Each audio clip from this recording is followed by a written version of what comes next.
Hello and welcome to another episode of Film Freaks with a Z, the podcast all about movies. Each episode is about a singular movie, and we'll get into this episode's movie in a little bit. But first, it's time for the fan vote. That's right. During today's episode, we have a list of 4 different movies on my Twitter account at Yemmy the Ferret, and you can vote all through the weekend of this episode's release, and you can decide our fate. This week, we got 2 new movies in here that haven't been on a vote yet, and they are Hourglass Sanatorium, which was suggested by David Lopan, Food Fight, which was recommended by Squidaddy, Hard Boiled, which was recommended by Aunt Askew, and The Good, the Bad, and the Weird, which was recommended by Player 2. If any of those movies tickle your fancy, go on over to my Twitter, vote, decide our fate, and we'll talk about that movie after Callus's episode. All right, let's go ahead and introduce ourselves. I am the Life of Ferret, and I'm here with Aqua Waffles. Maybe your son, Tay. And unpaid intern Callus. Well, you're doing it for credit, so yeah. How's everyone doing? Tay, you were a little bit sick here. How you feeling? Yeah, I'm a little bit better. I unfortunately finally caught COVID. Oh no. Yep, we traveled up to see family for Christmas and probably got it on the airplane. So that's been my life since we got back. So right after Christmas. Sounds like hell. Yeah, it has been. Yeah, it really sucks. Yeah. So if you might hear me cough occasionally, and I'm sorry. I'll skim through this episode real good and cut it all out. I appreciate it. I doubt it will happen though. Well, we got some unfinished business because one of the members of the podcast wasn't here last time for the conversation about Fantastic Mr. Fox. Who? Let me And add. that person was Callus, who was off on a date. Oh, is that what was going on? Wait a second. Callus is a dating man now, not just Callus, but Callus. Anyways, so yeah, you guys want to hear my thoughts on the Fantastic Mr. Fox? Yes. Of course. I very much enjoyed it. It was my first time watching it, and it was like such a joy to see like a movie that's both the weird style of Wes Anderson, that mixed with like the weirdness of stop animation. And I feel like with with this type of animation, he just like really let loose and just it allowed him to be as free as he could with like how quirky and weird he wanted to be, and it really showed. Like it was really quirky. It had like that movie had like so many good moments that I would end up giving it a 4.5 out of 5. Mm-hmm. I forget what we all gave it last episode. It's been a while since we recorded that. While, yeah. Was that around like at the same range? I think so. I think it was all 5 out of 5s, right? I think there was a few 4.5s. I can't remember. I can't remember either. We're recording this before that episode comes out too, so it's like, can't even go back. Yeah. Also, I just wanted to double thank Topos for coming on the podcast last episode, filling in for Callus, because you know how it goes. We have a guest on and someone's not here. So. Yeah. Yep. I will say, what happened to his suggestion for the fan vote? Why wasn't it added? Well, he was just on the podcast, so we got to give him a little bit of leeway here. It's usually every other, like if let's say someone's on the pod. I know he didn't suggest Fantastic Mr. Ferret, but he was just on the podcast, so he'll be on the next vote after this one. Okay, I catch. Well, okay, now that's settled. Let's all take a trip under the sea. Or mostly on top of the sea, but on top of the sea. So my movie, obviously, we're here to discuss The Life Aquatic of Steve Zissou. This movie had Bill Murray, Owen Wilson, Kate Blanchett, Angelica Houston, William Dafoe, Jeff Goldblum, many more. Usually, most of the Wes Anderson staples. And basically, with a plan to exact revenge on a mythical shark that killed his partner, oceanographer Steve Zissou, played by Bill Murray, rallies a crew that includes his estranged wife, a journalist, and a man who may or may not be his son. And I'd like to start the conversation. Actually, I have no idea where I want to start the conversation. This movie was definitely a trip. Yeah. About to Sure say, was. drum Yeah. roll, please. Drum roll, please. Sure was. I saw this movie, like I said, back roughly right when it came out, probably like in 2005. So it wasn't in theaters, but my friend had it, and that's how I saw it, on DVD back in the day. And I remember liking it more the first time than this, like actually watching it now. I don't know why. Like what changed in my perception, but I mean, how did you guys like just the premise of this movie? What did you guys feel about that? It was odd. Yeah. It took me quite some time to actually get into the movie, just because it was just like so. This was obviously out before Wes Anderson really finessed his style, because there were instances where I was like, oh, that's a really cool shot where like Bill Murray is leading Ned through the ship, and it's like one continuous shot through like this cutout, ship. Yeah. Yeah, that was a Set. really cool shot. It was really cool. And then there's other times where it's like, I have no clue what they're going for here. Like I don't understand what's going on. Right. I know there was times when like they would be talking about something and then just randomly just no like segue or anything, just start talking about something else that just was just like, wait, what? Like I said, you could like see some of Wes Anderson's style starting to For blossom, because like I was thinking about the Grand Budapest Hotel. I was like, yeah, I can kind of see a little bit of that in here, where like the concierge was like apologizing immediately after saying something harsh, and I was kind of getting that vibe here and there, but it wasn't as well done as it is later on in his movies. Agreed. Yeah, and I saw a lot of like aggressiveness for no reason in this movie, and I was just like, "What's with all this aggressiveness?" Like everyone was yelling at each other for no reason. So it felt like, Yeah, and like that was kind of what, like some like the conversations would just change mid, like they'd be fine and then suddenly angry at each other, and you're like, "Wait, where did this come from? What is going on?" exactly like the beach scene where the guy's like, "What's this? Biatch doing this pregnant bitch?" And I was like, "What the? Like what?" It's like, it's like what? What is going on? Yeah, I was a little bit off put by some of the F slurs that were kind of carelessly thrown out in the movie. Like the first one, I was like, oh, whatever. And then just kind of kept going, and I was a little bit more off put by them as they went on. And then it finally kind of all came around to like, well, I am half gay or whatever. And then Bill Murray's like, well, everyone is. And I was like, okay, it kind of came around to being like, okay. But at the beginning, it felt very, I wouldn't want to say homophobic, but it did feel a little bit weird with how they were throwing the word around. Well, that's the early 2000s for you. That's true. Yep. Still a little bit uncomfortable. For sure. And then there was also like the topless girl randomly throughout. Yeah. And I was like, what is this, airplane? Like, yeah, that was so odd. Yeah, that seemed a little. Again, 2004, early 2000s. Most movies like, oh, we gotta have titties in there. Yeah, like for seemingly no reason. Yeah, it's for like no reason. There's certain shots where she is close, and then those couple shots where she's just completely topless. Like, makes no sense. But I mean, that's just the sea life, I guess. She was looking on her tan. Water. Yeah.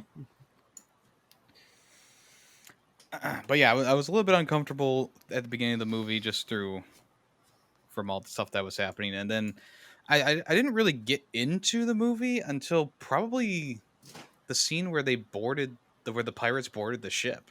Yeah, like that was when I was like, okay, this is picking up now. This is getting fun. The first I would say the first half at least was kind of a drag for me personally, which Yeah. I hate saying because I I really do love Wes Anderson, but this one was a rough one for me. I will say that. Yeah, I think it was almost like self aware. Like, at the very beginning, we're getting this. You see this movie documentary that they've put out, and immediately it's like, well, everyone hated it, and then it's like, well, no, they just didn't get it. And I feel like it was like calling itself out, like everyone's gonna hate this, but they just don't get it. Oh, I never thought of that angle, but that's a good point. So I don't know if that was the point or if just like, yeah, that's how it started. The first documentary everyone hated, which would be the first half of the movie. Second documentary everyone loved, which is the second half of the movie. So I don't know if that was intentional. That would Knowing Wes be Anderson, it might incredibly be. self-aware if that was intentional. No, like I said, knowing Wes Anderson, it might be. So There Yeah. was still some stuff that I liked at the beginning of the movie. I mean, hate Yeah. is a very strong word because I don't feel like I don't feel hate towards it. I was just kind of like indifferent, I guess, for the first half of the Yeah. movie because you know, I don't know. It just it was like I said before, it was kind of like almost there to the Wes Anderson style that I know, and it's like you can see it, but it's just like it's not there all the way. And then the second half of the movie was like, oh yeah, this is Wes Anderson all the way. Like it's a very stark contrast between the first half and the second half. Yeah. Like I wanted, like it wasn't like I hated, like, oh, this is so awful. It was just like, this is not a bad movie, but it's not a good movie. It's like the very first half was just very middle of the road of like, well, these are a series of events that I'm being shown. What does this have to do with anything? I I like was the idea, but Yeah. a little slow.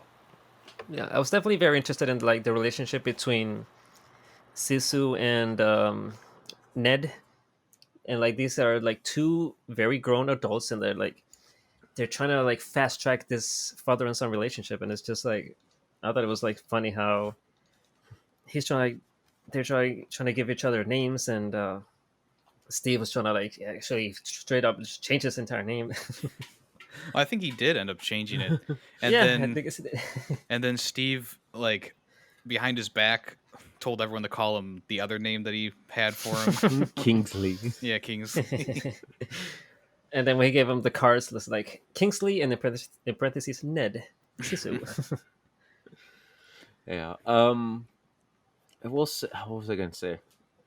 Never mind. I forgot. Oh, it'll come back to me. Well, yeah, I guess it's a good time since Cal's brought up to talk about the relationship between Steve and Ned because, I it was I liked I guess maybe I didn't like how Ned went out in this one, kind of just. But then again, it's like okay, it was his idea to they go out there and try and chase down this leopard shark or whatever it's called. But the whole relationship between the two characters was I actually enjoyed the kind of like chemistry they had throughout most of the movie. I felt like it kind of felt natural almost in a way. Yeah, They did, yeah. Yeah, I really did. I mean, there's times where like some of the drama I think was played up, especially with Kate Blanchett's character, the reporter, where like starts getting mad at Ned for dating her, and it's like, dude, you're you're old enough to be her dad. Also, you're married. Why would she want you? And it also seemed like Klaus was starting to get jealous of their relationship, between Oh, for Steve and sure. Ned. It's like, what's going on there?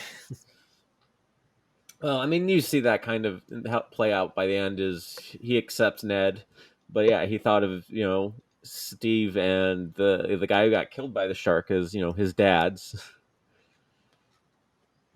So I mean, he felt threatened that another son had showed up and was just Yeah. getting everything right from the get go. Like his And own Ned was also jumper. paying copious amounts of money to fund the expedition. Yeah. Yeah, it's insane how just he so all of a sudden decided to like throw all his money and the whole project. I I guess mean, in the end, I it mean, doesn't matter. yeah, it was like he didn't. I don't. I think it was. It's like I live fine, comfortably. I don't need this money my mom left me, so let me fund this. Well, Fund this. I'm gonna fund it. Yeah. No, I think some of the stuff was played up for the camera. Like, I think I like the kind of pseudo, look into like the filming of a documentary. Like, you get like them going over the reef to see the crash site of the airplane or whatever it is, and like Steve's like, hold on, let's get a different angle on this, and then say that Yeah. line again. I liked that look inside of like setting up these obviously fake documentary scenes, but setting up these scenes for an audience and I like that look behind the scenes at something like this in a comedic way. Yeah. Hmm. Well, I mean, if you've ever filmed a certain type of video like this for like say your YouTube channel, you've probably done this. Yeah, that's true. And then I know I have. they're so. constantly like, "Oh, we'll ADR over that. We'll do that in the booth." Yeah.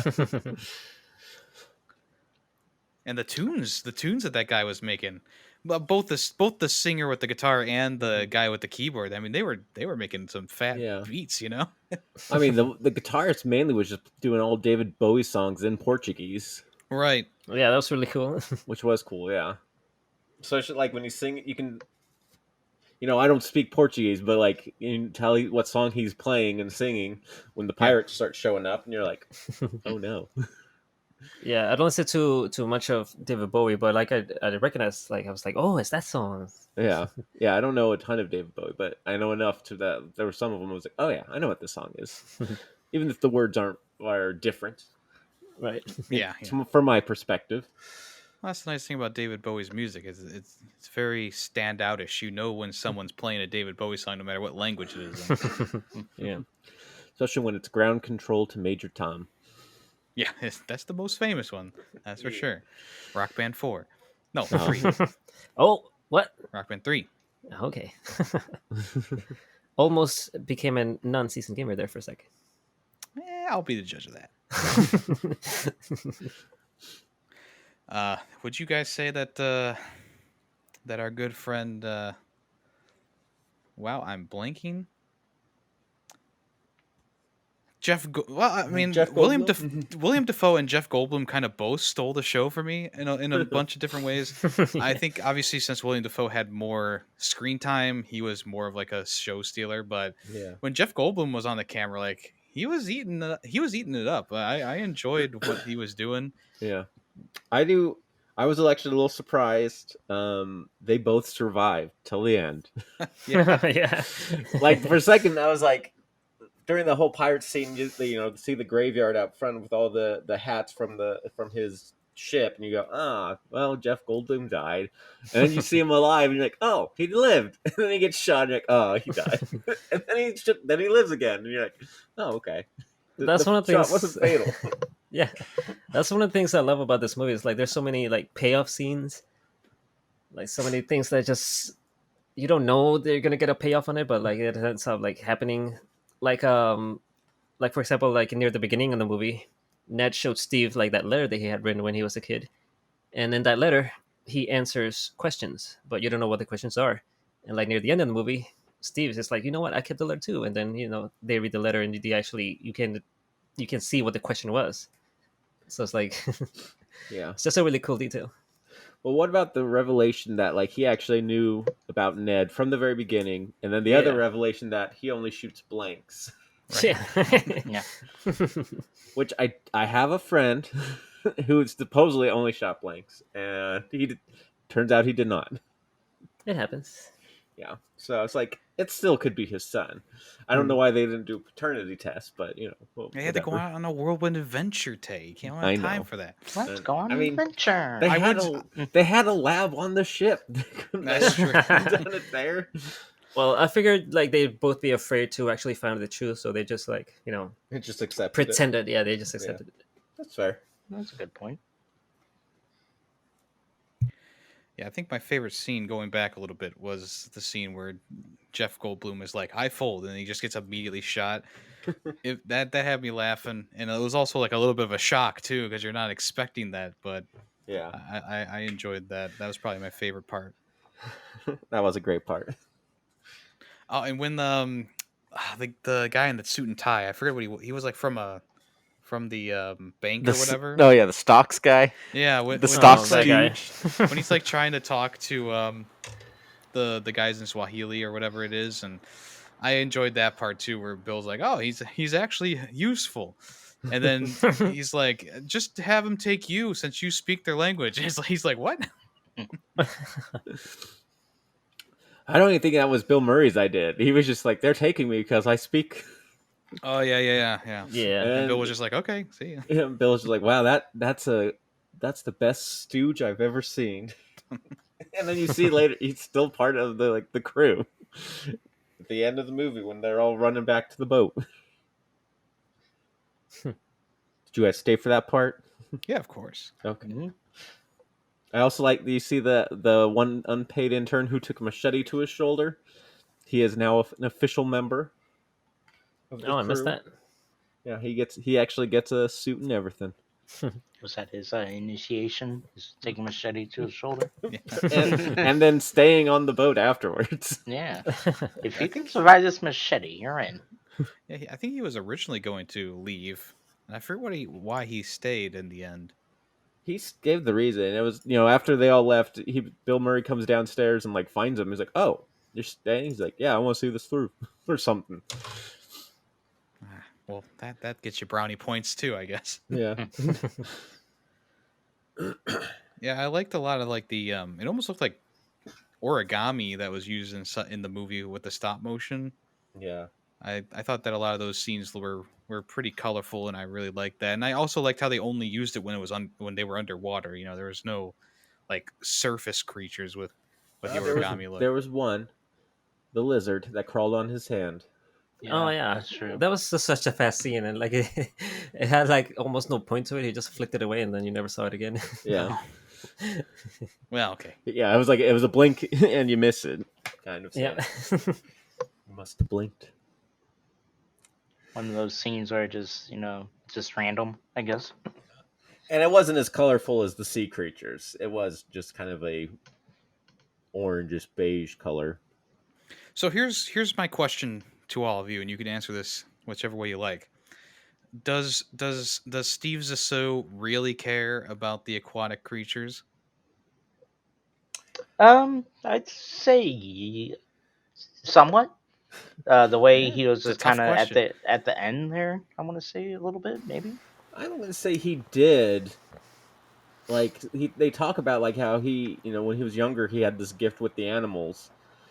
But then I think as he grew up, he grew a little more bitter and stopped caring a little bit. But by the end of the movie, he started caring again. I'm gonna say he did, but like he kind of just played against it, for the cameras. Maybe he was like pretending a little bit that he really did want to just murder the shark because he ate his father figure. Oh, he his best definitely friend. wanted that, to murder the shark initially. Yeah.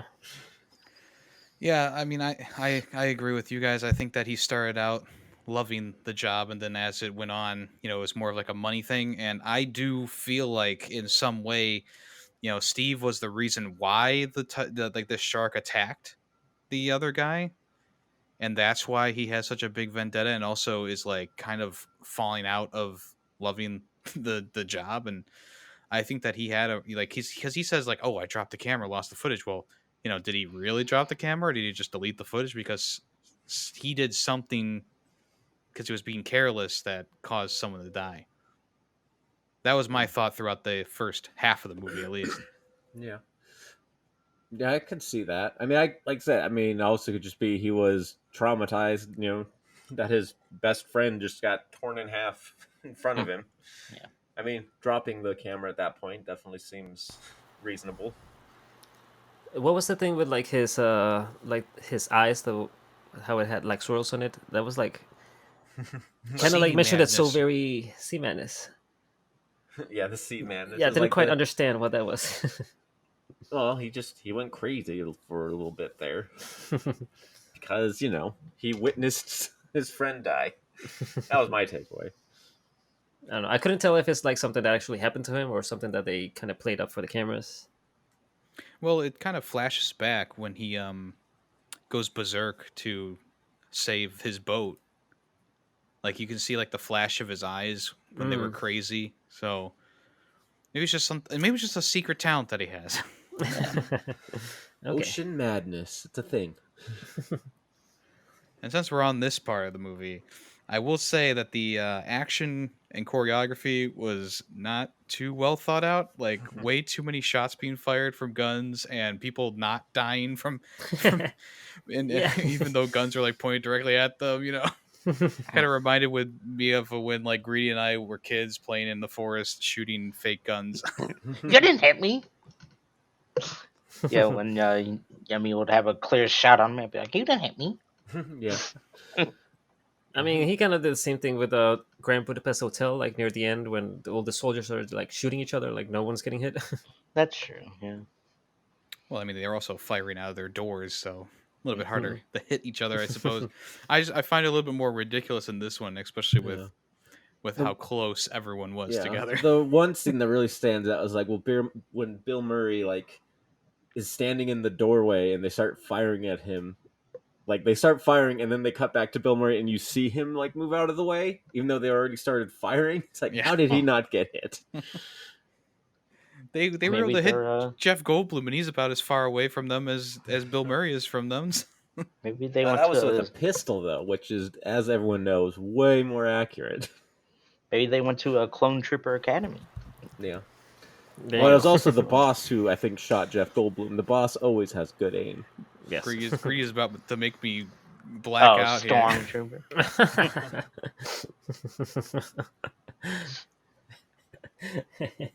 Callus, you've just been a giggly man lately. I'm sorry. Because this is that date he went on. Yeah. Oh, just a Jesus. happy man. Anyways. He's a happy man. Is he a lucky man? Here's a I want to talk about it. Here's the side thing for the podcast. I'll save Callus. Stormtroopers weren't actually inaccurate. They let Luke and the princess go because they had the tracking beacon on the Millennium Falcon. Mm-hmm. And they wanted to find the rebel base. They are pretty accurate in the rest of the movies, so that is a trope that is not true. Wow. I mean, Ben even says in the first one is like these blast points are too accurate for sand people. And Ben knows what he's talking about. Ben He's seen does. some shit. All right, tangent over. Thanks. Back to Callus. Nope. No. And Callus. So So what did you think of the ending? When spoilers, if you don't get spoilers, people. Ned dies. What'd you guys think of that? I never thought that I would be sad to see Owen Wilson in pain in a movie. Mm. I mostly felt bad because it's like he didn't deserve it. Like out of everyone in this movie, Ned was the one who did not deserve to die. Yeah. It should have been Steve. I'm about to say, would you rather have Steve die? Yeah. It's always funny when Bill Murray dies in a movie. Especially in Zombieland. Yeah. But yeah, I would prefer that no one died, of course. Yeah. Of course. But Yeah. Ned dying, I guess that's a real good subversion of expectations, Definitely. Yeah, I definitely heard it was definitely a jab in the heart seeing Ned pass away. And like so suddenly too. Like you didn't even expect it. You thought he would pull through, but no. Right? Well, it's because like when you see him, pull Ned out of the water, it's his legs that look like they've been damaged.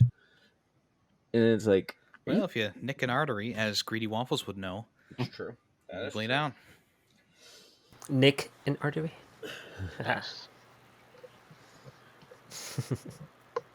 Yeah, I kind of figured that the chopper was going to be someone's demise, or at least someone's undoing, because of how they were treating it. I mean, it goes back to what Callus said about payoffs. Like that's the bad payoff, but it's still a payoff. Yeah, because they've been talking about the entire movie. It's the Chekhov's chopper. The first scene with it, they mentions, "Oh, this thing seems old and rusted and not gonna fall or hold together." but they make it to wherever they flew to that first time. So Yeah. you kind of don't think That's about true. it the next time they get into it, and then immediately as they lift off, like things are going wrong. They got too cocky. That's right, too cocky in the cockpit. Just trying to find that giant shark.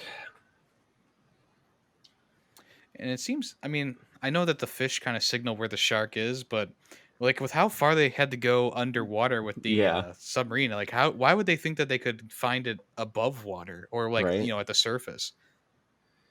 Yeah, just kind of, I don't know. That is a good point. Yeah, I thought of that as well. I was like, why'd you think you could see it? Sometimes sharks come up to the surface. Sure, You know, they do. ever Sometimes- seen Jaws? No, what's that? Yeah. Everyone compares something to Jaws. What even is Jaws? Like that James Bond villain? Yes. Oh, that Jaws, yeah. Okay. I've seen Jaws 5, but I've never seen the original. Really? Jeez. I mean, everyone's seen at least Jaws 3, right? Jaws 3D, like in or is it 4D in Back to the Future? Isn't it like 7? Jaws 7? No, that was Jaws 7 and 4D. Oh, you're right, you're right. Jaws 3 was in 3D, though. Was it? I believe so, yes. I believe that was the marketing thing because it was 3D. Hmm. Now get ready for Jaws 10 real life. We're They gonna actually put send you out yeah, on we're a gonna boat. put you in Yeah. the water with this mechanical shark that we control. Also, the shark breaks down a lot, and it may become sentient and kill you. We installed the AI into it of a hot anime girl, so we're It may hoping try- that you'll be okay. But Yeah, it might try to sleep with you. Also, Anyways, it's got the brain of a dolphin. well, that's even more dangerous. I know. Now, like dolphins are notorious for like having sex with people. Yep, I know. So there you go. That's a dangerous combination, Tay. It's super smart too, and even he's more gonna deadly. be evil. Going to be. Already is. No. Flash over to Tay in his secret lair. Oh, these sharks are now more horny than ever. Oh yeah, you don't want to know what a shark penis looks like. No thanks. Yeah, no thanks. I bet Steve Zissou has seen a shark penis. Probably. Probably. I actually have not. I don't know what one looks like. If you know what it looks like, comment down below. Is it barbed? I feel like it'd be barbed. Barbed. What? Cat penises are barbed. Hey, you know who would know what a shark penis looks like? Steve Zissou. Yeah, let's talk about Steve Zissou, please. Well, I figured we'd done all our talking about Steve. Let's Good old let's Steve. rate the fit of the characters here. They got the blue turtleneck and the red orange cap. Or red cap. I actually like the red cap. You know, they keep making fun of it throughout the movie, but I'm like, I like the red cap. I like Shut how up. everyone's red cap is kind of tied to their personality. You know, Yeah. the one guy has like a baseball cap, Mhm. cap, and the other guy's got he's got like a little ball on the top. yeah, he's got they're- like the one's a little little, poof. one's a little like a baggy. Yeah, one's like a turban or what is it called? Whatever. Yeah, whatever Pretty that much is. a turban, I think. Either way, I liked I don't the red hat, and they like constantly throughout the movie was like, "What's with your dumb red hats?" I'm like, "Shut up, I like them." Like the watermelon hat. And like even when they're like wearing suits, they still just wear the hats. Yeah, I think it's a good look. I like it. Yeah. Well, yeah, I've seen that picture of like Defoe like bending cap. over by the waterfront with the cap on. I think Callus made a meme with it once. I did, yes. And I'm like, where is that from? Because that's a pretty cool fit. And I finally learned where it's from. Wait, so what's your first time watching Life Aquatic? Yes, sir. I said that last time, Oh. but you weren't here. I wasn't here. Yeah, I would say, who else had seen this before? Just me and Callus. This was my second time watching it. Yeah, mine too. Okay. Well, Well, fun. Callus, Tay mentioned what he thought at the first time he watched it, and then the second time. How do you feel about the first time to the second time here? First time was actually, I think it was less than a year ago. Oh, So it was not that long I'm ago. surprised you You rewatched the watched it. movie. Yeah, wow. Everyone, what's the how's Well- a round of applause? Oh, I didn't want to upset you guys again. Oh, here's the giggles again. Anyways, Well, was there anything that like was different for you on the second watch here? Not really. I feel like the second time watching it, I enjoyed it probably just as much as the first time. Yeah, nothing different that I can think of. Excellent. Very good. Excellent. Yes, All right. excellent. Speaking of opinions, ready to give our ratings? I sure am. When I start, huh? Okay. So as we've obviously talked about here, the movie starts out very slow. I definitely would say the first half of the movie, it's not a bad movie, but it's not a good movie. And then it does pick up, especially when the pirates show up, and then you're like, okay, where's this going? The music, I thought was great. I do love, it's still got that Wes Anderson charm where it's like got the claymation randomly throughout it, and the symmetrical shots and the punches to the faces. Again, it was one of his, I think, earlier movies, as we talked about, and so didn't quite nail it out of the box, I guess. And but overall, like the acting, I thought was good. They were really trying to be that like what's the word? I don't know, just like boring. They nailed boring. Like their characters were supposed to be kind of boring, especially at first, because and that was the whole point. They were good adventures, and now he sucks and he's boring. So I don't know. Overall, I still enjoy the movie. I don't know if I'd ever need to watch it again at this point. I'd give it a 3.5 out of 5. All right. Cows. Cows. Oh, okay, I'm sorry, Tate, you said 4.5? 3.5. 3.5, okay. Yeah. All right, sorry, I was just bringing up the thing to Just write it thinking down. about your date. Yeah, think about date. Probably messaging So, her right Life now. Aquatic. Smooth transition.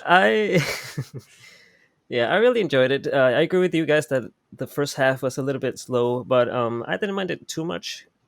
Like I said, I really like the relationship that, right off the bat, that they started to establish between Steve and Ned, and I really did also get to enjoy like meeting and get to know like the quirkiness of each of the characters. And of course, like Amy, I really enjoyed Willem Dafoe's and Jeff Goldblum's characters. Bill Murray was also like fantastic in this movie, and the comedy was really good, but also like very weird. Like a lot of things, I was like kind of on, and other times I thought it was hilarious. So overall, I would have to give it a 4 out of 5. Okay.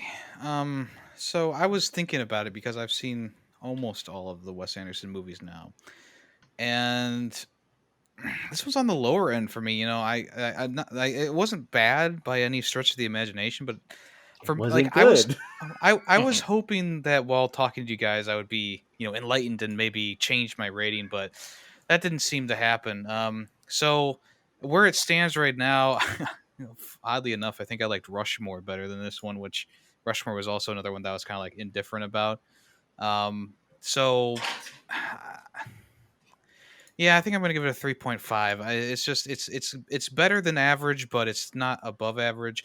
I think I understand what he's going for now that we've talked through it. Like obviously the first half of the movie kind of feels more like the old Zissou, and the new part of the movie is like the young Zissou, I guess you could say.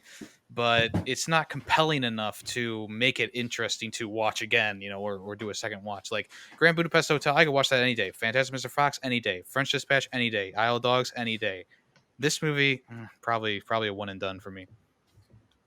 Wow. Yeah, I agree. Kind of hit or miss. I'm glad this wasn't the first Wes Anderson movie I watched, because I would have been more like, who's this guy? This guy's kind of weird. And like, I'm glad like I have a better grasp of like his style, his artwork, Yeah. in the way. Let's not like he is weird. Yeah, I mean, Yes. yeah, he is, and like what I'm trying to say is I have a better understanding of like Yeah. his style, the way he works, and the way his motion claymation stuff works, and because if I would have saw this first, I'd have been like, "What the heck is going on here?" Um, but that being said, the aggression in the movie was kind of off-putting at times too. It just seemed like unnecessarily aggressive, and then the random scenes are just random at times. Definitely not his best movie. I originally did have it at 4, and I think I'm gonna knock it down to 3.5 because it was just like an okay, middle of the line kind of movie for me. Yeah, it's interesting going back to this one and seeing how much his style has evolved and how it's gotten so much better. Like we said during the podcast, so like some of those quirky things that maybe you scratch your head at here, you can go and look at one of his newer movies and be like, oh, okay, so he's evolved his style to make that work better than it did before.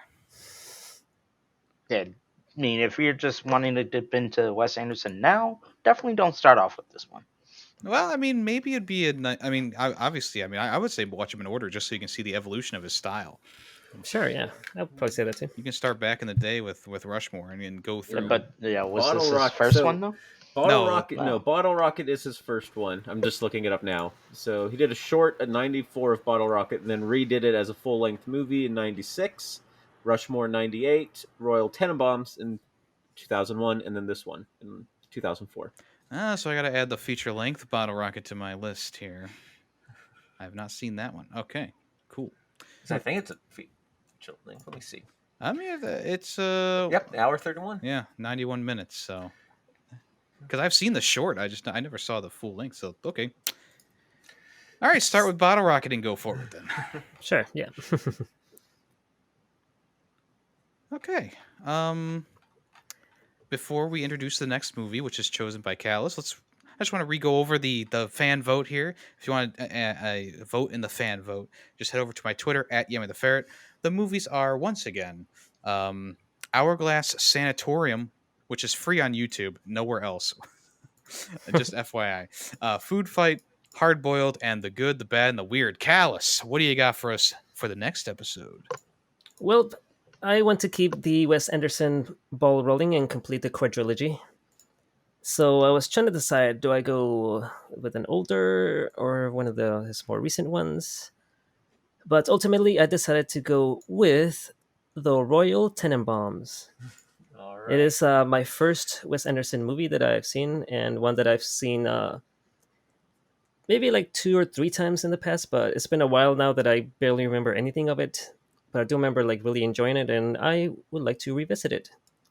So this movie came out in 2001, directed by Wes Anderson, of course, and it stars Gene Hackman, Gwyneth Paltrow, Angelica Houston, Ben Stiller, Luke Wilson, Owen Wilson, Bill Berry, Danny Glover, a bunch of other names, Alec Baldwin.